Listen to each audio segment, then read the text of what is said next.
Hello everyone, তোমরা part 1-এ দেখেছো আমি পুরীতে এসেছিলাম। আজকে হচ্ছে তার ডে 2। সকাল 4:01 হচ্ছে। আমরা সবাই রাস্তায় রেডি হয়ে বেরিয়ে পড়েছি। একদম দেখো 4:02 বাজে। এখান থেকে টোটো ধরবো, ধরে ভোর ভোর চলে যাচ্ছি জগন্নাথ মন্দিরে পুজো দিতে। মানে বাইরে যে মানসীটা ছিল সেই মানসীটা আজকে শোধ করবো বলে চলে এসেছি জগন্নাথ মন্দির। চারিদিকে এখনও অন্ধকার। ভোর 4টে, আর মন্দিরে আসতে আসতে আমাদের 4:20-25 হয়েছিল। এত সকাল সকাল মন্দিরের ভিউটা দেখছো কি সুন্দর, চারপাশটা লাইট জ্বলছে, কি সুন্দর দেখতে লাগছে। আমি এসেছিলাম আগে 10 বছর আগে, মানে মোটামুটি তখন আমার বয়স ছিল 10, এখন হয়তো 20 হয়েছে। তো তখনকার স্মৃতি কিছু মনে নেই সেভাবে, দু একটা ছাড়া। তো এখন নতুন করেই আবার এক্সপিরিয়েন্স করছি, এই 10 বছরের মধ্যে আর আসা হয়নি। এখন আমরা লাইনে ঢুকে পড়েছি। এই অবধিই তো আমি ভিডিও করতে পারলাম, কিন্তু এরপরে আমি আর ভিডিও করতে পারিনি, কারণ এখান থেকে মন্দিরে ঢোকার আগে জমা নিয়ে নেয় ফোন। তো এখানেই আমাদের সবার ফোন জমা নিয়ে নিল। আমরা ভেতরে গেলাম 1.5 ঘন্টা লাইন দিয়ে ওই ভোরবেলা। তারপর পুজো দিয়ে বেরিয়ে এলাম। বাইরে বেরিয়েছি তখন 8:30 পৌনে 9টা বাজে। তখন পুরো সূর্য উঠে গেছে মাথার ওপর। ওই দেখো মন্দিরের চূড়া।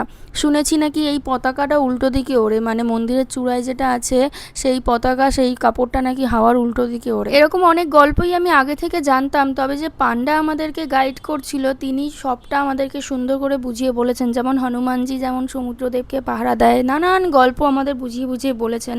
আর আমার হাতে এটা কি দেখছো, যেখানে জগন্নাথ দেবকে মানে সমাধি দেওয়া হয় সেই জায়গার মাটি।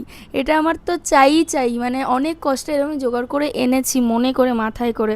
আর বাইরে এত রোদ, আমি মন্দিরের ভেতরে ছাতা খুলে বসে আছি লিটারেলি।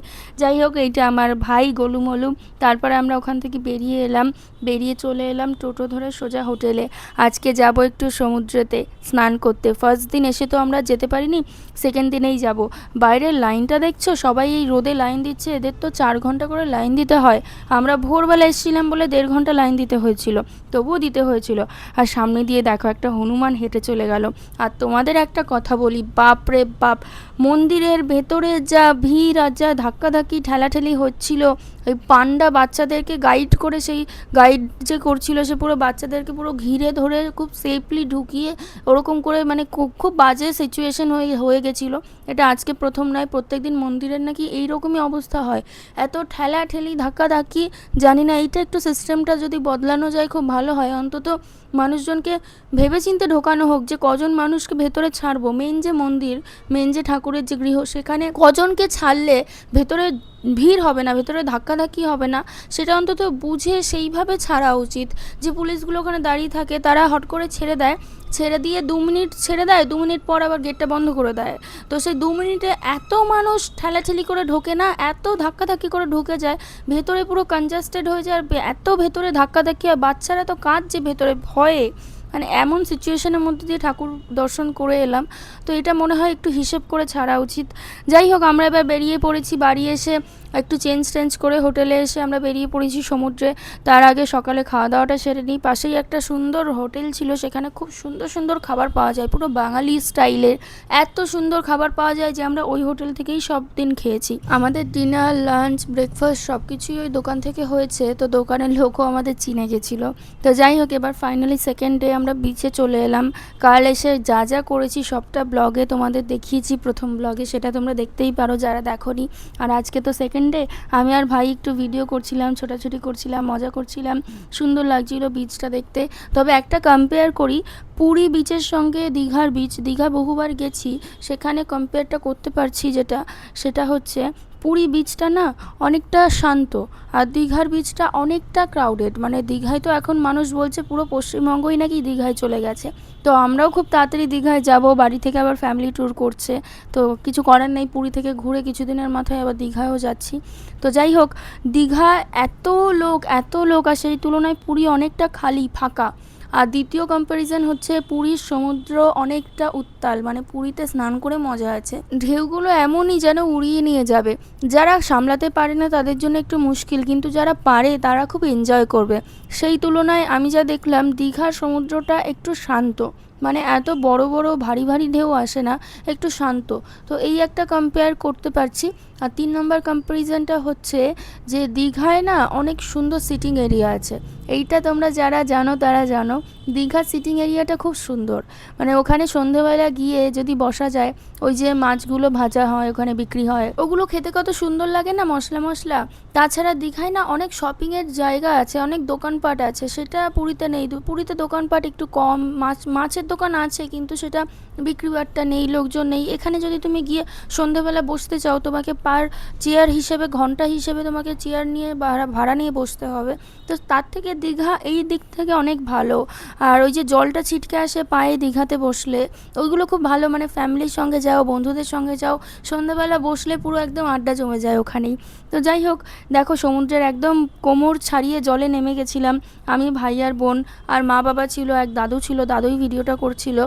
আশপাশটা একদম ফাঁকা, দেখেছো? মানে এমনিতে ওখানে লোক কম, আর একটু যদি তুমি চাও আমি ফাঁকা জায়গায় যাবো, তুমি যদি চলে যাও একদম এনজয় করতে পারবে নিজেদের মতো। ভিডিও করছি দেখো, শুধু আমরা 5জন ছাড়া আর কেউ নেই, আমি, ভাই, বোন, মা, বাবা। আর এই যে এখন দাদুও চলে এসছে, এবার মা বাবা উপরে উঠে গেছে, ওরা ভিডিও করছে। তো একদম নিজেদের মতো করে স্নান করো, এনজয় করো। দীঘায় এবার এত লোক না, এইটা একটু খারাপ আছে যে ওরা অনেকে শয়তানি করে, সেটা তোমরা যারা জানো তারা জানো। মেয়েদের দেখলে সমুদ্রে জলের মধ্যে দিয়ে গায়ের উপর উঠে চলে আসছে, তো সেগুলো আমি বলছি না, ওগুলো ছেড়ে দাও। যাই হোক, পুরীতে খুব সুন্দরভাবে নিজেদের মতো এনজয় করেছি, করে স্নান টান করে ঘরে চলে এসেছি। ঘরে এসে একটু ফ্রেশ হয়ে রাত্রিবেলা আবার সন্ধ্যাবেলা আমরা সি বিচের ধারে গেছিলাম। ওখানটা এক্সপ্লোর করব, কী কী দোকান আছে, কী পাওয়া যাচ্ছে না যাচ্ছে। তো বেশ অনেক রকমই দোকান ছিল, বাচ্চাদের সুন্দর সুন্দর জিনিসপত্র ছিল, বড়দের জিনিসপত্র ছিল, সব জায়গায় যাই হোক, কী সব ভয়েস ওভার দিচ্ছি জানি না। তো অনেক কিছুই ছিল, কী কী ছিল অত মনে করতে পারছি না, তবে দেখিয়ে দিচ্ছি। জুয়েলারি ছিল, অনেক অ্যাক্সেসরিজ ছিল, জামা কাপড় কিছু ছিল, ওই হাতে বাঁধার কী কী সব ছিল, অনেক কিছুই ছিল, ব্যাগপত্র ছিল। বিচের সাইডে আমরা একটু খাওয়া দাওয়া করলাম, পাপড়ি চাট খেলাম। ও হ্যাঁ, ওইখানে ওই মিকি মাউসটাও দেখতে পাচ্ছি, হ্যাঁ ওইটাও ছিল। তো এই যে চেয়ারগুলো রাখা রয়েছে এইরকমভাবে বসতে হবে, তো সেখানে আমরা একটু পাপড়ি চাট খেলাম, আর কী কী যেন খেলাম মনে নেই। কিন্তু বিচের সাইডে এসে ডিসঅ্যাপয়েন্টেড তো একটু হয়েছি, কারণ যেটার জন্য অ্যাকচুয়ালি আসা, খাওয়ার জন্য, সেটা মন ভরে হয়নি। ভেবেছিলাম এটা খাবো, সেটা খাবো, ওটা খাবো, বিচের সাইডে সমুদ্রের হাওয়া খাবো, হাওয়া খেতে খেতে সব কিছুই খাবো। কিন্তু আলটিমেটলি গিয়ে দেখি ফুচকার দোকান আছে, সেই ফুচকাটা খেতে খুবই খারাপ। তো ফুচকার দোকান থেকে পাপড়ি চাট বানিয়ে নিয়ে এসেছিলাম, 1 প্লেট খেয়ে দেখবো কেমন টেস্ট, যদি ভালো লাগে আবার নেব। কিন্তু খেয়ে আর ভালো লাগেনি, ওই মোটামুটি লেগেছে, ওকে ওকে। একটু ফুচকাও বানিয়ে এনেছিলাম। এই আর ভিডিও শ্যুট করার সময় ভালো বলতে হয়, তাই জন্য আমি ভালো বলে দিচ্ছিলাম, জানো না, বিশ্বাস করো। কিন্তু এখন ভয়েস ওভার দিচ্ছি ঠান্ডা মাথায়, ঘরে বসে, খুব একটা ভালো খেতে ছিল না, ওই মোটামুটি ছিল। আর আমি বারবার করে বলেছিলাম যে জিরে গুঁড়ো দাও, একটু ঝাল দাও, এই দাও ওই দাও, বলে বলে একটু টেস্ট বানিয়ে নিয়েছিলাম। তাছাড়া সুইটকর্ন খেলাম, তো সুইটকর্নটা ভালোই লাগে, ওটা সবসময় আমার ফেভারিট। আইসক্রিমও খেলাম, কিন্তু এইগুলো বিশ্বাস করো খেতে আমি যাইনি বিচের সাইডে, এগুলো আমি সব জায়গায় পাই। আমি বিচের সাইডে পুরী গেছি কী খেতে, সেটা হচ্ছে বিচের সাইডে বসে মাছ ভাজা খেতে, কিন্তু সেটা আমি পেলাম না। কাঁকড়া ভাজা খেতে, সেটা আমি পেলাম না।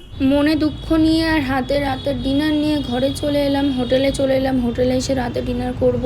ওখানকার চাউ, রোল, মোমো, ওখানকার পকোড়া, চিকেন পকোড়া সব কিছু ট্রাই করলাম, ভালোই ছিল। একটা চাউ খুব বেশি ভালো ছিল, তো পকোড়াটাও ভালো ছিল। তো আজকের মতো সেকেন্ড ডেটা এখানেই শেষ করছি, খাওয়া দাওয়া করে ঘুমিয়ে পড়েছিলাম। থার্ড ডে কী কী করলাম সেটা পরের ব্লগে আসছে। Tata, stay tune.